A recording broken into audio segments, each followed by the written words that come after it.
الرحیم۔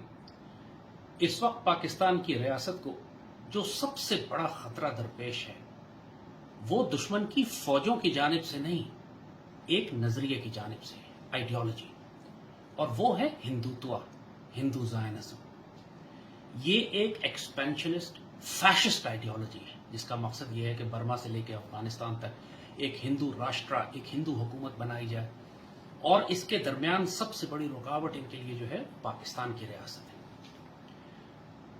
یہ بات یاد رکھیے گا ہمیشہ کہ جب بھی کوئی بڑی بڑی تحریک بنتی ہے یا جنگیں لڑی جاتی ہیں، ان سے پہلے آئیڈیالوجی کو لانچ کیا جاتا ہے۔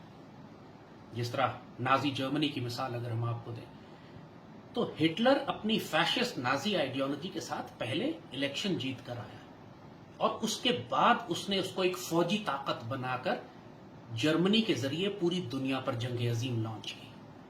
نازی آئیڈیالوجی پہلے آئی اور ایکسپینشنزم، پھیلنے کا عمل اور جنگوں کا عمل بعد میں آیا۔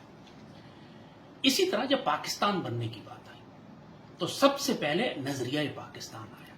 علامہ اقبال نے مسلمانوں کو زندہ کیا، ایک سمت دی، یہ بتایا کہ ایک بر اعظم کو توڑ کر ہم نے ایک اسلامی ریاست بنانی ہے۔ اس کو اسلام کی خوبصورت ترین روحانی اساس کے اندر امت کو پیش کیا۔ پاکستان کا مطلب کیا؟ لا الہ الا اللہ، لیا جائے گا تجھ سے کام دنیا کی امامت کا، کھول آنکھ زمیں دیکھ فلک دیکھ فضا دیکھ۔ کیا مسلمانوں کو جس طرح اپنے زندہ کیا، اور قائد اعظم نے پھر اس نظریے اور اس آئیڈیالوجی کو لے کر پاکستان بنایا۔ اسی لیے قائد اعظم نے فرمایا تھا کہ ہر تحریک کے پیچھے کوئی آئیڈیالوگ ہوتا ہے، اور تحریک پاکستان کے پیچھے آئیڈیالوگ علامہ اقبال ہے۔ اسی طرح جب آپ نے پاکستان بنانے کے لیے پہلے نظریہ آیا، پھر پاکستان بنا۔ اب یہی بات آپ کو سمجھنے کی ضرورت ہے کہ جب ایک ایکسپینشنسٹ ریلیجس ایکسٹریمسٹ آئیڈیالوجی آپ کے مقابلے پر آ رہی ہے تو اس کا مقابلہ کرنے کے لیے صرف آپ کو فوجیں لے کر نہیں آنی، آپ نے ایک کاؤنٹر نیریٹو بھی بلڈ کرنا ہے، آپ نے ایک نظریہ بھی بلڈ کرنا ہے۔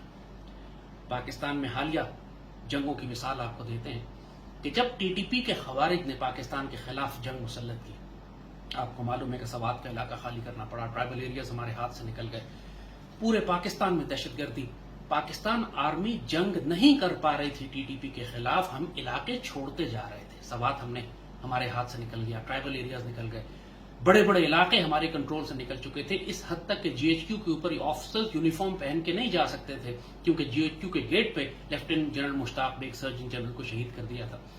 جی ایچ کیو پر حملے ہوئے، آئی ایس آئی ہیڈ کوارٹرز پر حملے ہوئے۔ ایکچولی پاکستان جنگ ہار چکا تھا۔ جب آفیسر یونیفارم پہن کے جی ایچ کیو میں نہ جا سکیں تو اس کے بعد کیا رہ جاتا ہے؟ یہ جنگ ہم اس لیے ہار رہے تھے کہ دشمنوں کا بیانیہ زیادہ مضبوط تھا، ان کا نیریٹو زیادہ اسٹرانگ تھا، وہ اپنے آپ کو مجاہد کہتے تھے، پاکستان کو کافر ریاست کہتے تھے۔ اور جب یہ فیصلہ کیا گیا 2007 میں، جنرل پاشا نے، آئی ایس آئی کے ڈائریکٹر جنرل تھے، دلیر اور غیرت مند آفیسر، اور جو ماشاءاللہ ان کی کنٹریبیوشن ہے پاکستان کے دفاع میں بہت کم لوگ جانتے ہیں، ان کے ساتھ براس ٹیکس کا ایک اسٹریٹجک الائنس ہوا تھا۔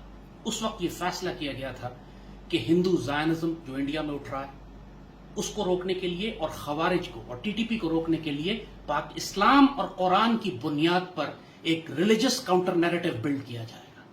ہمارا بیانیہ ہماری روحانی اساس کے اندر ہوگا، پاکستان کی بنیاد اسلام پر ہے، ہم جو بھی بیانیہ بنائیں گے اس کی جڑیں اسلام اور قرآن و سنت میں ہوں گے۔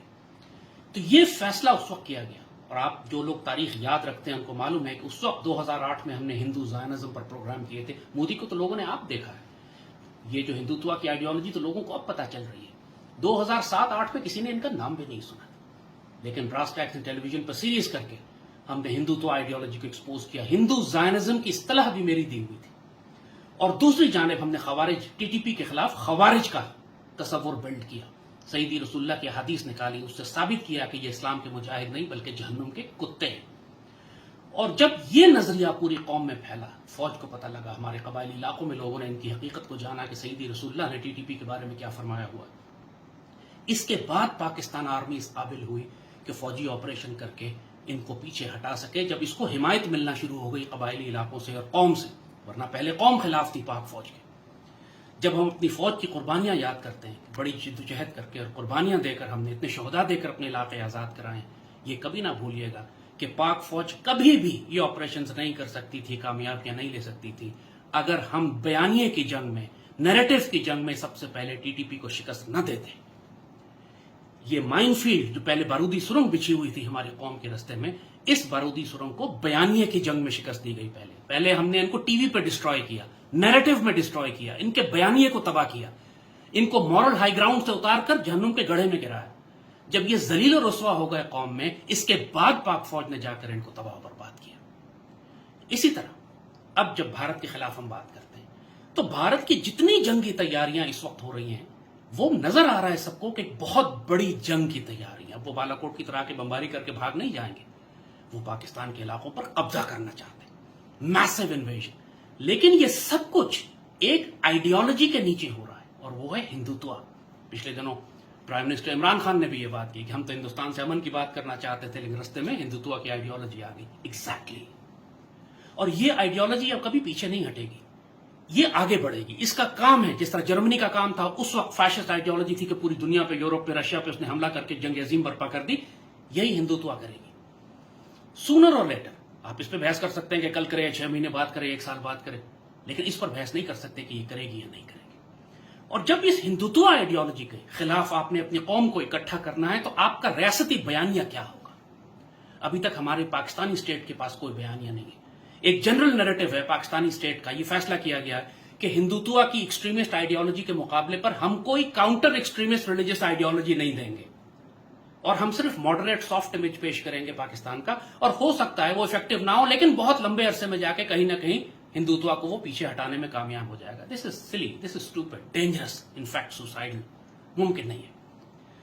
جب تک آپ ہندوتوا کے مقابلے پر ایک مضبوط اسلامی بیانیہ جو کہ ہمارے دین میں جس کی بنیادیں ہیں اس کو لے کر نہیں اٹھیں گے، آپ ہندوتوا کا مقابلہ نہیں کر سکتے، اپنی قوم کو اکٹھے نہیں کر سکتے۔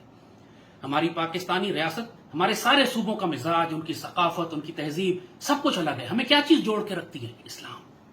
ہم نے اسلام کی بنیاد پر یہ ملک بنایا تھا، اور اسی لیے جب تک کہ غزوہ ہند کی ڈاکٹرن ہماری نیشنل سیکیورٹی ڈاکٹرن نہیں بنتی، آپ ہندوتوا کا مقابلہ نہیں کر سکتے۔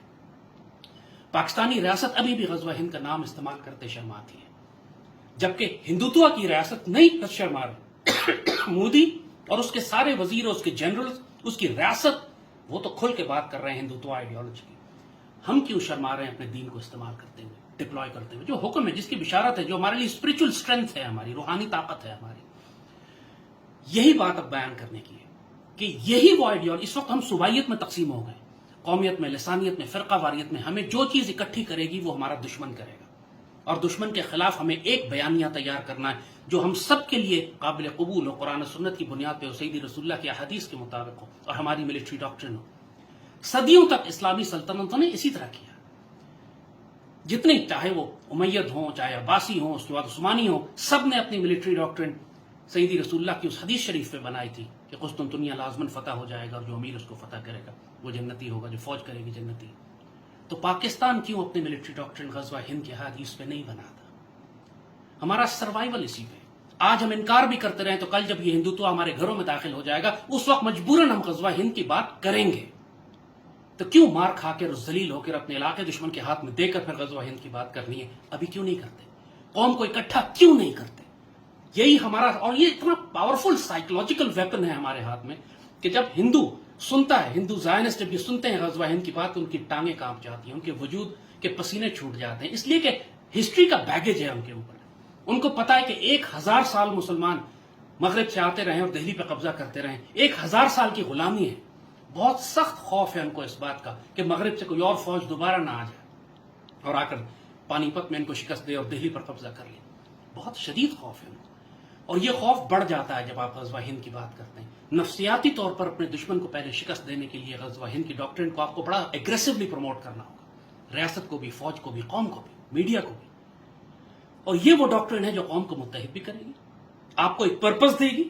آپ ایک نیشنلسٹ لائن پہ یا سب نیشنلسٹ لائن پہ دشمن سے جنگ نہیں کریں گے، کوئی سافٹ نیریٹو بلڈ کرنے کی ضرورت نہیں ہے، پاسبلٹی نہیں ہے کہ آپ ایک سافٹ نیریٹو بلڈ کر کے ہندوتوا کی ہارڈ لائنر آئیڈیالوجی کا مقابلہ کر سکیں۔ اور پھر جب قوم کو یہ متحد کرے گی تو پھر یہی وہ وقت ہوگا کہ جب آپ دشمن کا مقابلہ کر سکیں۔ جس طرح آپ جنگی تیاریاں کر رہے ہیں، جب دشمن ٹینک لے کر آتا ہے تو آپ اس کے مقابلے پر ٹینک لاتے ہیں. دشمن ایٹمی ہتھیار بناتا ہے تو آپ اس کے مقابلے پر ایٹمی ہتھیار بناتے ہیں. جب دشمن ایک مذہبی ایک ریڈیکل فیشسٹ آئیڈیالوجی کے ساتھ آ رہا ہے تو آپ اس کے مقابلے پہ ایک مضبوط فرم اسلامی نظریہ اور بیانیہ لے کر آتے ہیں. جبھی آپ اس کے مقابلے پر کھڑے ہو سکتے ہیں اور قوم کو متحد کرتے ہیں. پاکستان کے حکمرانوں کو، وزیر اعظم کو، سپہ سالار کو میری نصیحت ہے یہ وقت ضائع نہ کریں، اپنی قوم کو غزوہ ہند کے لیے تیار کریں. کسی ایک کو، یہ پاکستان کی جو ریاست ہے بذات خود ایک، یہ ان کے اندر بہت سے لوگ ہیں جن کو اسلام کی اصطلاحوں سے چڑ ہے، وہ آپ کو روکیں گے. لیکن پاکستان کے لیے جتنا مرضی کسی کو برا لگے، اگر لا الہ الا اللہ کا نعرہ نہ ہوتا تو یہ پاکستان نہ بنتا، اور غزوہ ہند کا نعرہ جب تک نہیں ہوگا آپ ہندوتوا کا مقابلہ نہیں کر سکیں گے. اللہ پاک سرزمین کے پرچم کو دنیا میں اور آسمانوں میں ہمیشہ سربلند رکھے. پاکستان کا حامی و ناصر ہو. آپ سب کو توفیق دے اس بات کی کہ اس پاک سرزمین کی خاطر اپنی جان، مال اور عزت خرچ کر سکے، اور جب وقت آئے تو اللہ ہمیں سعادت کی اور شہادت کی موت نصیب فرمائے.